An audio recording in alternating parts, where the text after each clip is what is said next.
वृंदावन में श्री कृष्ण जी की एक अनन्य भक्त रहती थी। उनका नाम कांताबाई था। वह कृष्ण जी को लल्ला बुलाती, रोज उनकी सेवा करती, नहला धुलाकर भोग लगाकर उनके पास बैठ खूब बातें करती, खूब लाड़ करती। मजाल की कभी उनको जरा सी भी तकलीफ आ जाए। एक दिन कांताबाई अपने लल्ला का सब काम कर उसे विश्राम करवा खुद भी विश्राम करने लगी। तभी उसे जोर जोर से हिचकियां शुरू हो गई।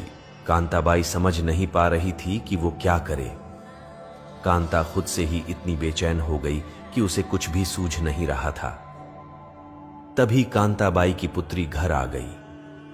उसकी शादी पास वाले गांव में ही की थी, सो अक्सर कांताबाई की बेटी अपनी मां को देखने आती थी। बेटी के आते ही कांताबाई की हिचकियां बंद हो गई। उसको बहुत आराम मिला। कांताबाई ने सारी बात अपनी बेटी को बताई कि कैसे वो हिचकियों से परेशान हुई थी। उनकी बेटी ने कहा, मां, मैं सच्चे मन से याद कर रही थी, तभी तुम्हें हिचकियां आ रही थी। अब मैं आ गई हूं तो तुम्हारी हिचकियां भी बंद हो गई है। कांताबाई ने हैरान होकर बोला, क्या सच में ऐसा होता है? उसकी बेटी ने जवाब में कहा, हां जी मां, जब हम किसी को सच्चे मन से याद करते हैं तो हमारे अपनों को हिचकियां आती हैं। कांताबाई ने सोचा, मैं तो अपने ठाकुर जी को हर पल याद करती रहती हूं, मेरे लल्ला को तो कितनी हिचकियां आती होगी। नहीं, अब ऐसा नहीं होगा। मैं अपने लल्ला को याद नहीं करूंगी, ना ही परेशान करूंगी। उसी दिन से कांताबाई ने लल्ला को याद करना छोड़ दिया। अपनी पुत्री को लल्ला को देकर खुद को दूसरे कामों में खुद को व्यस्त कर लिया। सच में लल्ला को याद ना किया। देखते ही देखते कई सप्ताह बीत गए। एक दिन कांताबाई सो रही थी कि उसके लल्ला यानी खुद ठाकुर जी उसके सपनों में आई और उसके पैरों के पास आकर बैठ गए।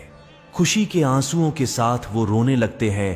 कांताबाई जी उठ जाती है और प्रभु को प्रणाम करती है। मेरे लल्ला, मेरे प्रभु, आप तो उनको भी नहीं मिलते जो समाधि लगाकर ध्यान लगाते हैं, तो फिर मुझ पापिन को कैसे साक्षात आपके दर्शन हो गए, जबकि अब तो मैं आपको याद भी नहीं करती। कृष्ण जी ने मुस्कुराते हुए कहा, मां, जब भी कोई मुझे याद करता है तो उसके पीछे उसका स्वार्थ होता है, या कोई साधु जिसको मुक्ति पाने का स्वार्थ छुपा होता है।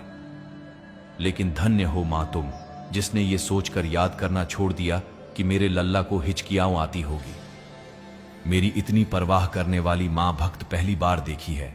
उन्होंने कांताबाई को वैकुंठ में स्थान पाने का आशीष दिया। ठाकुर जी केवल आपके प्रेम और भाव के भूखे होते हैं। भगवान केवल भाव के भूखे हैं। जो भी भक्त भगवान को भाव से पुकारता है, भगवान उनके घर दौड़े चले आते हैं।